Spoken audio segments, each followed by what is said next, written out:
What up, cuckolds? It's your boy, the Hater, and as we enter the actual days of WrestleMania up in this piece, there's one video I wanted to get out of the way.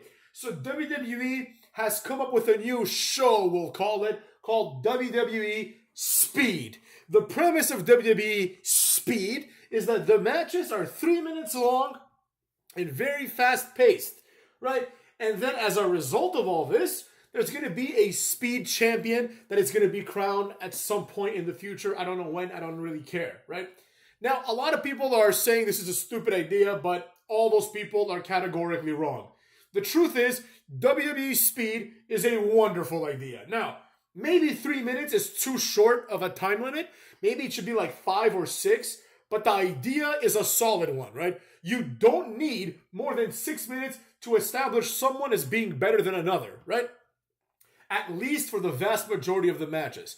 Back in the day, all of WWE was WWE Speed. There would be a match, the entrances were fast, right? They weren't overproduced like they are today. Like, okay, fine. With some people like Undertaker, you can afford to have a long entrance because it's The Undertaker. But Stone Cold, The Rock, even Triple H made their asses out to the ring relatively quickly, right? The Rock and Stone Cold, they would just walk down the ramp and go to the corners and do like a taunt, and that's it, right? Nowadays, Cody Rhodes has to come out, do like 15 taunts, right? The pyro goes off, then he like looks at the fans and points at them and starts talking to them like for no reason whatsoever. It's very, very fucking strange, honestly, right? Then he goes in the ring, then he does like 15 more poses, and the whole entrance takes like 3-4 minutes, right?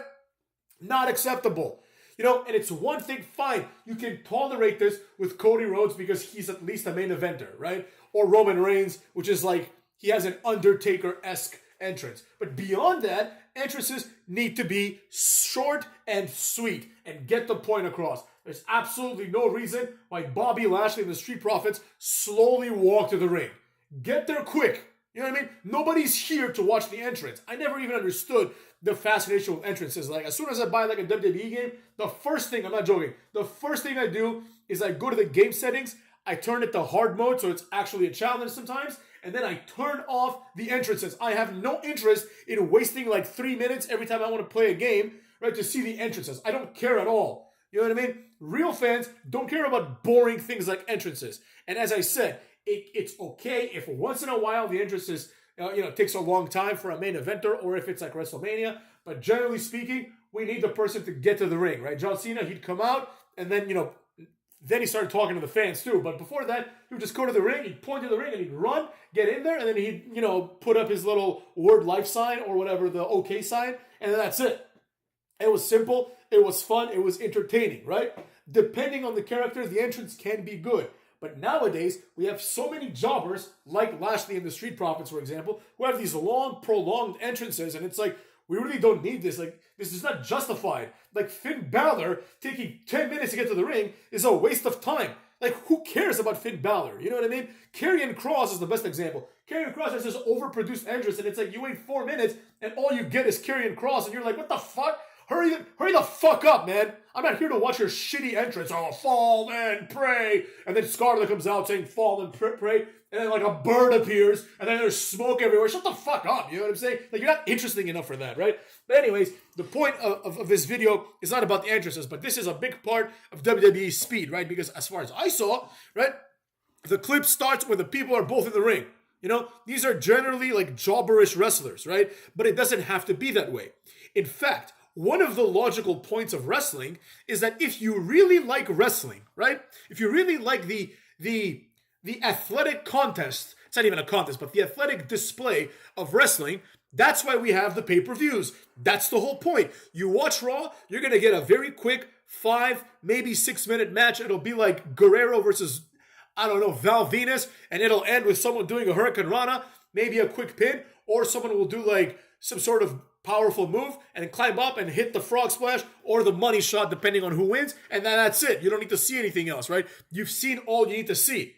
Like, you've seen the wrestlers, they do 4 or 5 moves each, boom, boom, wash your hands, goodbye, right? Nowadays, like, if you tune into like Impact or even Raw, you'll have these like 25-minute matches where it's like Nakamura versus Cookie Rhodes, and Nakamura has like 3 moves, right? He'll do one move every 5 minutes, and the rest of the time he'll just look at Cody Rhodes and get his ass beat, right? Cody Rhodes also has like 4 or 5 moves, so he'll do his moves, and there's going to be a lot of time of them resting on the ground, looking at each other for some reason, right? Like trying to do like a, like a headlock or some boring rest holds, right? Nobody wants to see this. The fact that the match is longer has no bearing on the actual match because the match is boring.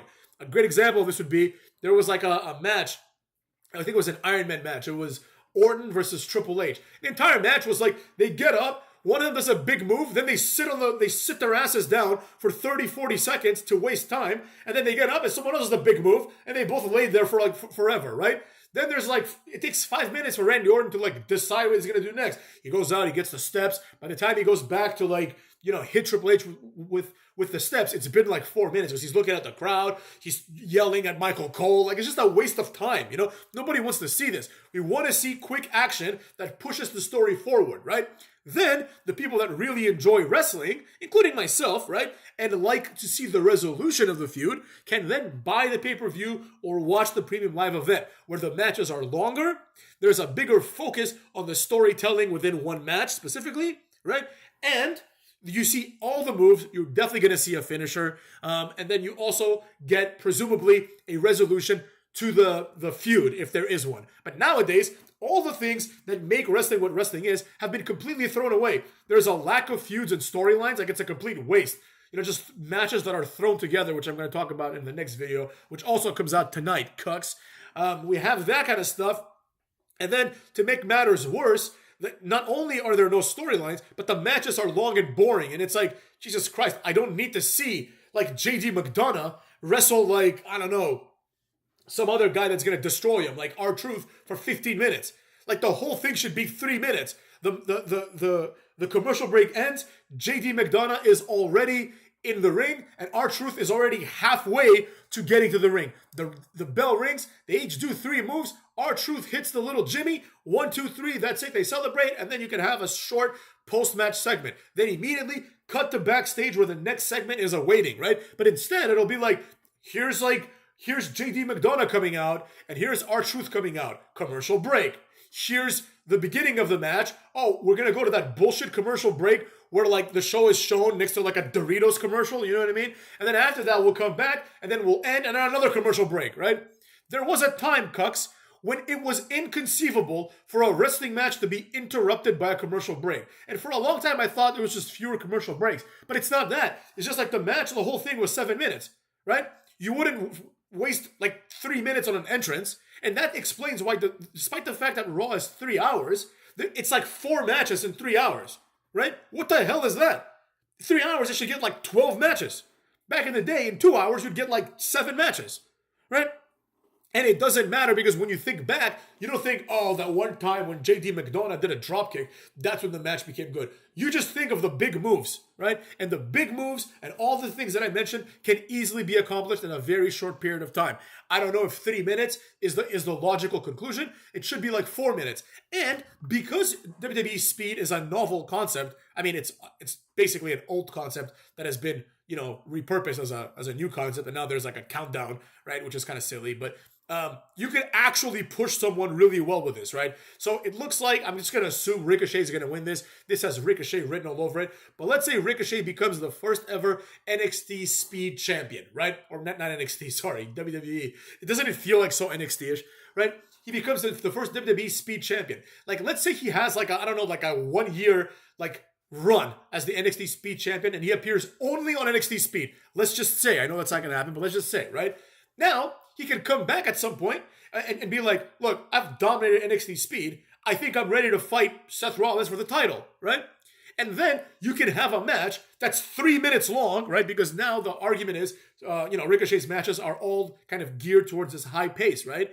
And then you can have Seth Rollins beat him in like 3 minutes and 5 seconds or something, right? Setting up a feud. And then after that, you can have Ricochet basically, the storyline can be like, oh, he's only good in 3-minute matches. And if it goes over, like he's going to lose, right? Then he builds himself up, right? As the NXT Speed champion. And you get like an organic push. then someone else can become the NXT Speed champion. And you can use that just like they used the Cruiserweight title and just like they used the mid-card titles back in the day. But in my opinion, WWE Speed is a step in the right direction, right? You could, like, instead of wasting 3 hours to watch, like, I don't know, 4 matches, you can imagine if you just, like, get 3 hours of NXT Speed matches and you just archive them on your Twitter or whatever, right? You just make a playlist or something, right? And then you watch 3 hours of wrestling, you're going to see like 100 matches, right? It's going to be amazing. It's going to be so fun. You're going to see like not 100 matches, but you'll see like, let's say, because they're not all 3 minutes. Some of them end in like 2 minutes, right? So you're going to see, let's say, 60, 70 matches, right? In the same 3 hours, right? You can do a lot with 60, 70 matches. You can push a lot of things. That being said, Cucks, prepare yourselves. It's now time to enter WrestleMania mode. Cuckolds!